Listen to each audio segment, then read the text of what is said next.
Monsieur le Président. Vous êtes Bonjour. président de l'Assemblée nationale du Mali. Oui. Vous êtes en France pour le déroulement de la campagne du candidat de l'URD, Soumaïla Cissé. Oui.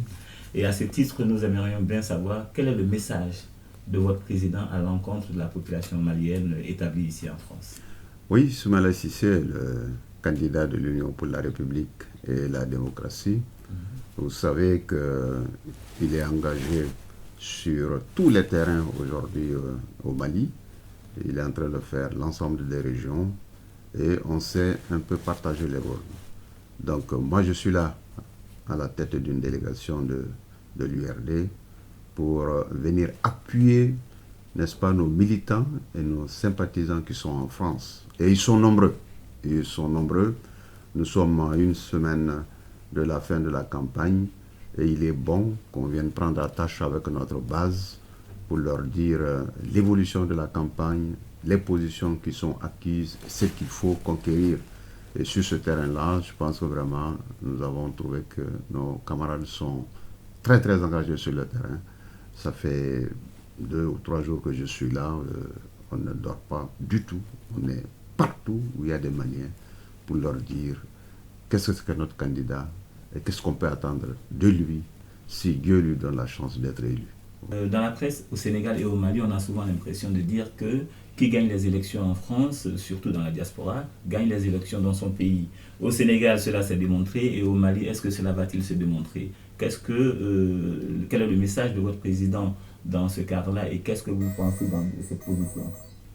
La bataille de Paris dans les élections est une bataille importante, même si elle n'est pas décisive pour gagner les élections. Parce que l'important, c'est de savoir là où il y a le plus gros électorat. C'est quand même au pays, il faut le reconnaître.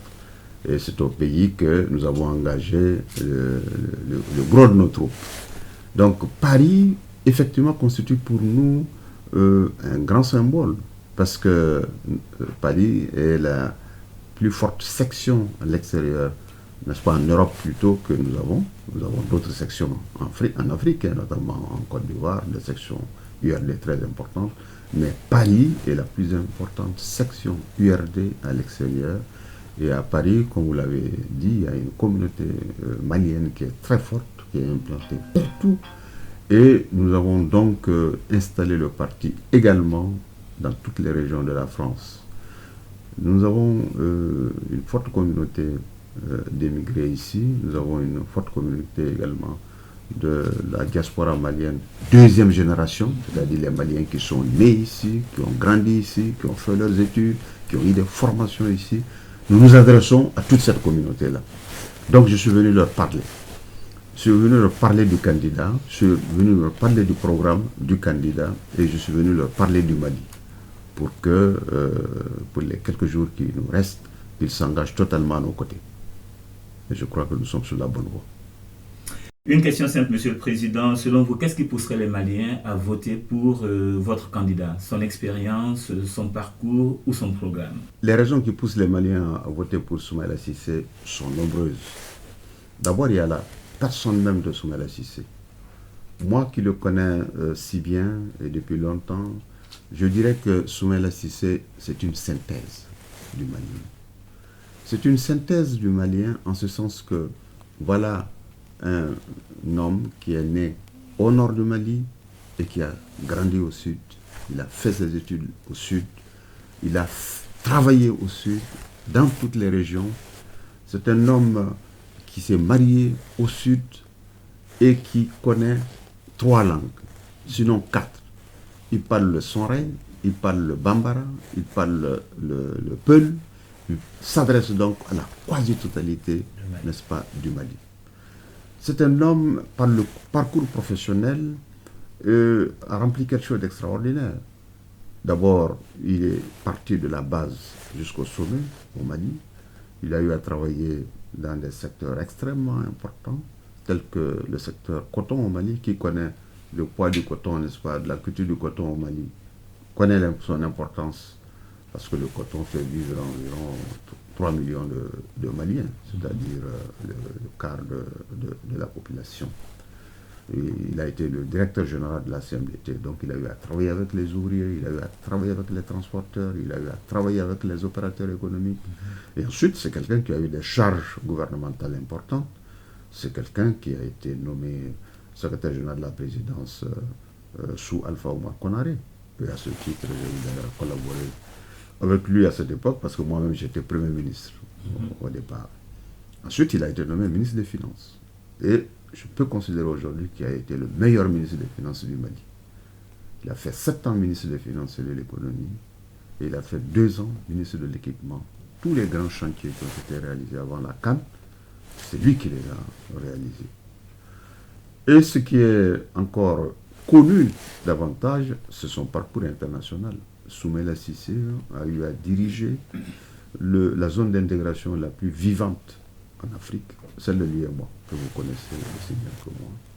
Il a mis l'UEMOA sur les rails, il a ouvert beaucoup de chantiers qu'il a menés avec bonheur, et le jour où il a quitté l'UEMOA, il l'a quitté avec les félicitations de la conférence des chefs d'État et de gouvernement.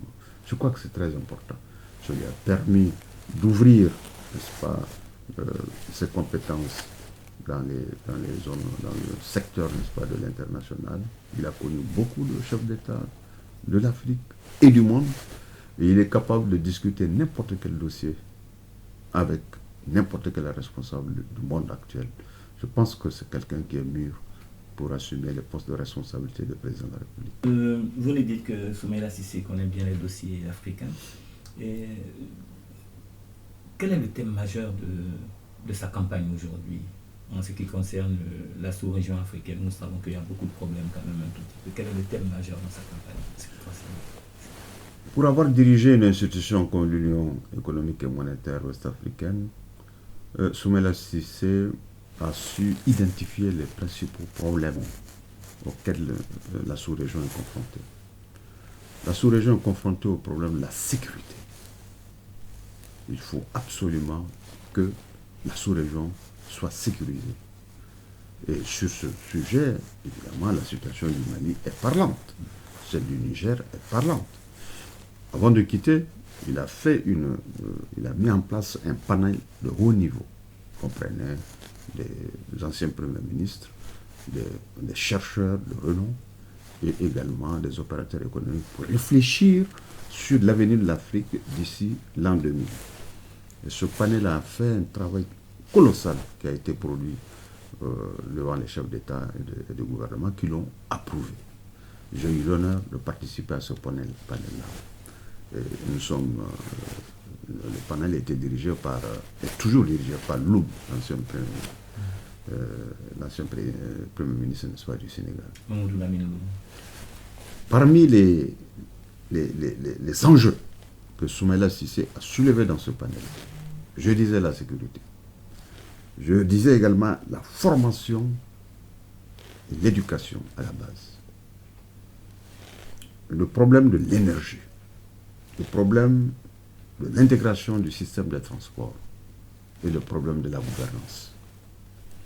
Le tout doit conduire, de notre point de vue, à la création d'un système fédéral ou à défaut d'un système confédéral où les États africains mettront en commun leur défense et leur sécurité, leur politique extérieure, c'est-à-dire la diplomatie, qu'elle ne soit plus une diplomatie par pays, mais une diplomatie au niveau global. Et leur système de production économique, c'est-à-dire qu'il faut intégrer, n'est-ce pas, les grands systèmes en donnant à chacun la possibilité de mettre en valeur les zones où il a une plus grande compétitivité. Donc les facteurs comparatifs permettent à chaque État de mettre en valeur ces zones-là au profit de l'intégration économique. Effectivement, Président. Certaines incertitudes demeurent quant à la tenue du scrutin du 28 juillet et surtout certaines irrégularités ont été notées au niveau de la tenue du scrutin. Quelle est la position de l'URD par rapport à cela? L'URD est un parti politique organisé. Nous avons estimé que la démocratie malienne a trébuché un peu, mais elle doit continuer. Donc depuis le départ, l'URD a opté, n'est-ce pas, pour l'organisation des élections. Parce qu'une transition ne peut pas durer. Une transition ne peut pas durer. Une transition, c'est pour un certain temps. pour régler les problèmes précis. Et à partir de la fin, il faut passer les choses à une institution, à des hommes qui sont légitimes. Donc nous estimons que une transition doit prendre fin, et pour qu'elle prenne fin, il faut organiser les élections.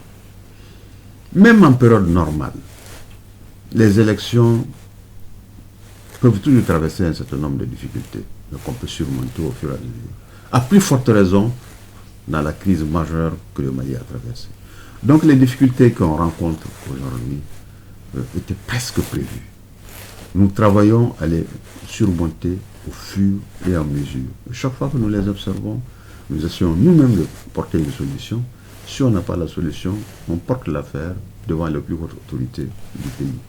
Les plus hautes autorités, c'est d'abord l'exécutif, le Premier ministre, le Président de la République, les structures qui organisent les élections, le ministère de l'administration territoriale, la CENI et le juge. Et nous-mêmes, à l'Assemblée nationale, nous prenons part, n'est-ce pas, à la recherche de solutions à ce problème-là. Président, pour le mot de la fin, la diaspora malienne représente vraiment une quantité importante, comme la diaspora sénégalaise. Pour paraphraser un peu le président Macky Sall, il disait que la diaspora sénégalaise est la 16e région, la 15e région du Sénégal. Et nous ne savons pas au Mali quelle est l'importance de cette diaspora-là dans la campagne de Soumaïla Cissé. Est-ce qu'il a prévu une politique pour cette diaspora malienne qui représente beaucoup plus pour le Mali? Tout à fait. Vous avez raison de dire que la diaspora malienne est importante. Elle est importante d'abord par le volume, c'est-à-dire le nombre de Maliens qui vivent à l'extérieur, aussi bien en Afrique qu'à l'extérieur de l'Afrique, représente entre le tiers et un peu plus, n'est-ce pas, de la population malienne. Et la diaspora est importante également par son apport économique au Mali. Vous savez, moi je suis un banquier, j'ai eu à diriger la Banque centrale du Mali pendant une vingtaine d'années. Je sais l'apport que la diaspora malienne apporte au Mali. Les revenus transférés, n'est-ce pas, de l'extérieur vers le Mali par la diaspora sont plus élevés que l'aide publique au développement. Ça veut dire que nous pouvons nous appuyer sur cette diaspora pour relancer l'avenir économique et financier du Mali. Je suis venu justement pour parler à cette diaspora.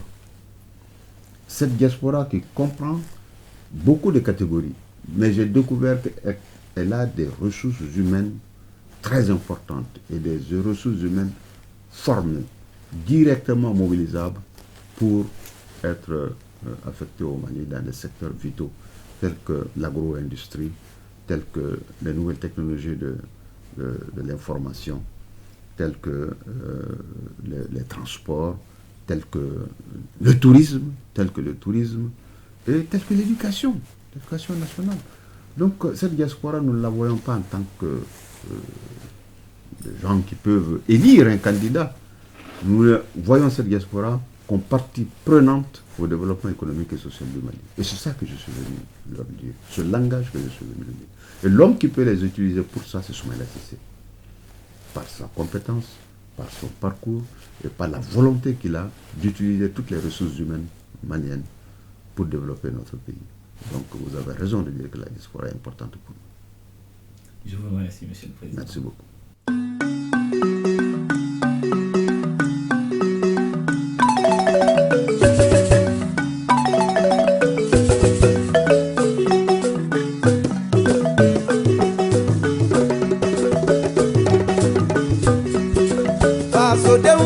Gadi Johnny ma Soumaïla Cissé. Paso de un fanga gadi Johnny ma Soumaïla Cissé. Family tu si dana ya gada Johnny ka Soumaïla Cissé. Kai ugo fanga gadi Johnny ma Soumaïla Cissé. Uli goro ka dana ya gada Johnny ka Soumaïla Cissé. Siga fanga gadi Johnny ma